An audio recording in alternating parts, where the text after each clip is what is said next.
Tadi kan sempat Flashback. bahas tuh. Menurut kalian, temannya si burung ini punya gaji 45 juta. Iya, Menurut betul. kalian nih, ini kan temennya kan pilihannya resign. Kalau kalian nih dapat tawaran segitu, tapi diganggu nih terus-terusan. Jadi kayak jam kerjanya adalah 24 jam lah ya bisa dibilang lah ya. Gimana kalian akan ambil atau tidak?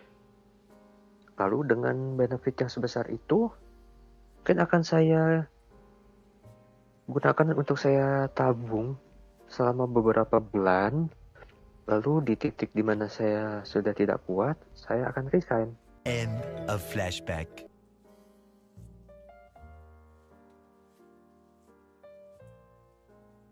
Udah dapat 45, terus resign. Terus mau cari tempat kerja lagi nih. Kemungkinannya kan kecil untuk dapat. Mungkin karena kan misalkan dari 45 kan kebetulan banget nih kita dapat 45. Sedangkan nanti bisa Baik, turun ke 10 misalkan. Dan belum tentu baik. dari perusahaan ini kok ada sih orang yang mau keluar dari 45 ke 10. Jadi perusahaan-perusahaan yang menawarkan pekerjaan baru khawatir kalau ada yang aneh dari Anda. Jadi kayak Anda jadi sulit banget dapat pekerjaan. Bukan kita yang menurunkan ekspektasinya, tapi perusahaan Oh, oke. khawatir Mhm. sama Anda karena ada keanehan atau kejanggalan gitu. Jadi sulit deh dapat kerja. Gimana misalkan kayak gitu?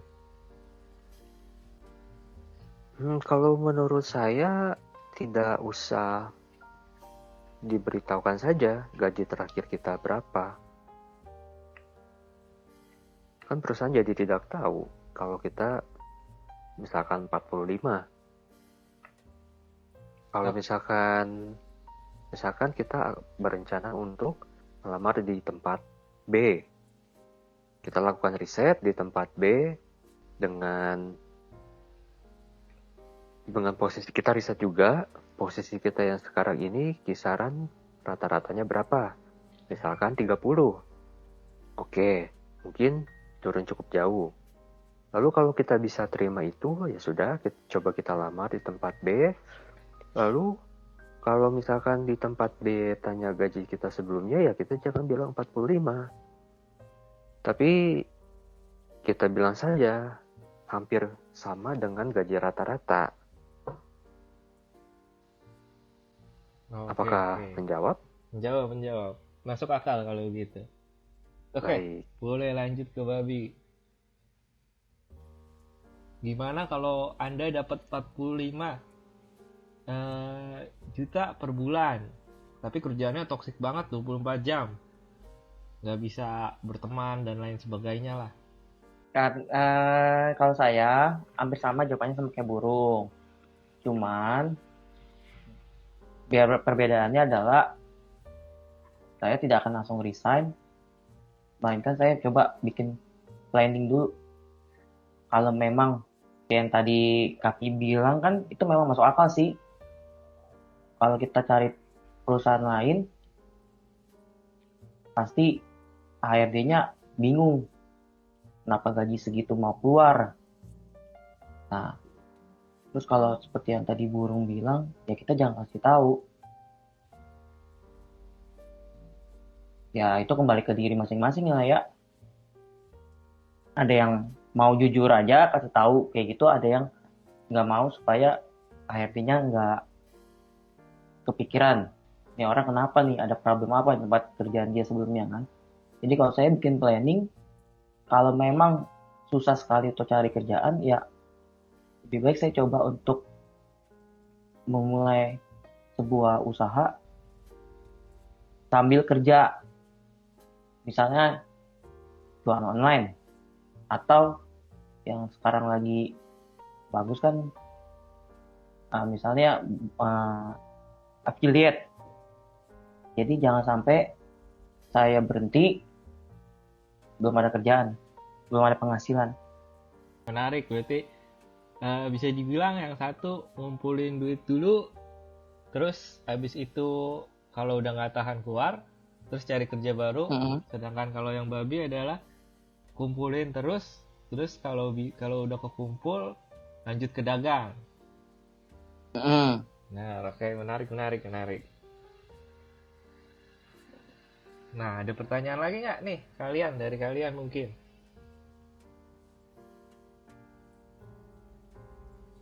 Hmm, Saya ingin bertanya kepada Mas Babi, mm-mm.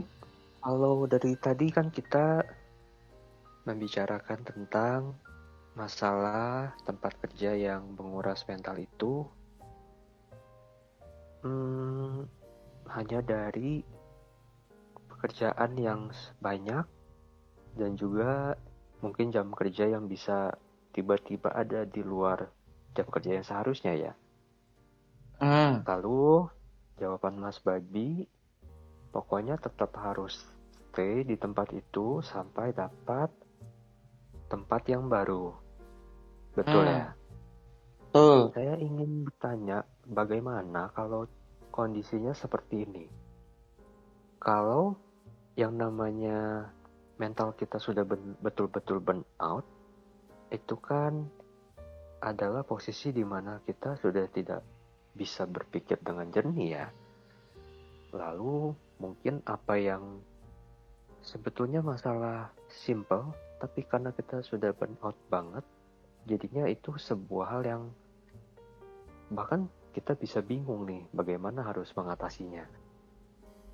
Mungkin pertanyaan saya begini, bagaimana kalau seandainya tetap dipaksakan untuk di tempat itu dengan kondisi mental yang kita bahkan sudah tidak bisa berpikir jernih, lalu itu merusak performa pada saat kita interview di tempat lain, sehingga kesempatan untuk dapat di tempat lain juga berkurang drastis. Bagaimana Anda mengatasinya, Mas Babi? Kalau seperti itu, menurut saya, sebelum kita mentalnya sampai rusak banget, itu kan berarti kan udah parah banget kan. Iya, betul. Berarti kita udah mau ke tempat kerja aja udah muak banget dah. Udah rasanya berat mau ke tempat kerja. Nah, sebelum sampai ke situ, seharusnya ada pembukanya lah. Maksudnya saya tuh pembuka, sudah ada tanda-tandanya loh. Kok yang biasanya Tenggo boleh pulang kok sekarang nggak boleh pulang. Yang biasanya kok kerjaan 1, 2, 3 sekarang menjadi 10, 11, 12. Yang biasanya gue cuma kerjaan gue, kenapa sekarang gue mesti handle kerjaan temen gue. Nah, itu kan pasti udah tanda-tanda kayak gitu kan. Betul? Baik, Nah, betul. ketika sudah mulai tanda-tanda itu, langsung siap-siap cari tempat kerja baru. Jadi jangan sampai sudah telat, kita sudah benar-benar muak banget sampai tempat kerja, baru kita cari tempat kerja baru. Bisa diterima jawabannya. Siapa bisa terima? Oh, lu bisa terima. Ya, saya bisa terima jawabannya maksudnya.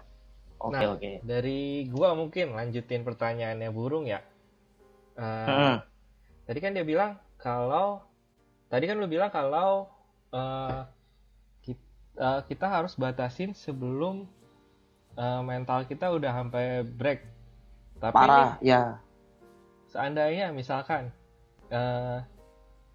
kita kerja, tapi kan kita cari kerja yang baru nggak semudah itu. Belum tentu juga akan dapat yang baru secepat itu kan.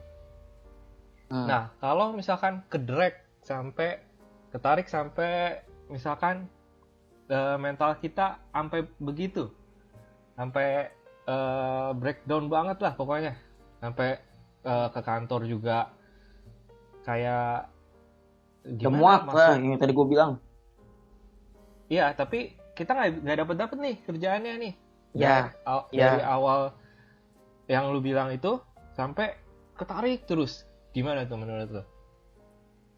Nah, prinsip gue itu kan adalah jangan sampai gue keluar dari tempat kerja ini dan gue belum punya penghasilan. Kalau memang kondisinya adalah kita udah lamar kerja puluhan ribuan kali, kita udah kirim CV sebanyak itu, dan belum ada yang terima, kenapa nggak coba untuk memulai sebuah usaha kecil-kecilan?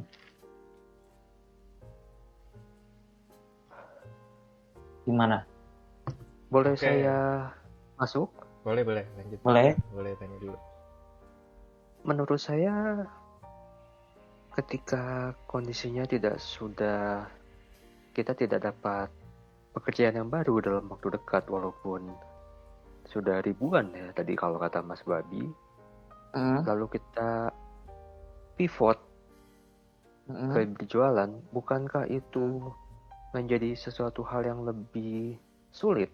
Karena itu adalah bidang yang berbeda dengan bidang sebelumnya yang kita gelutkan.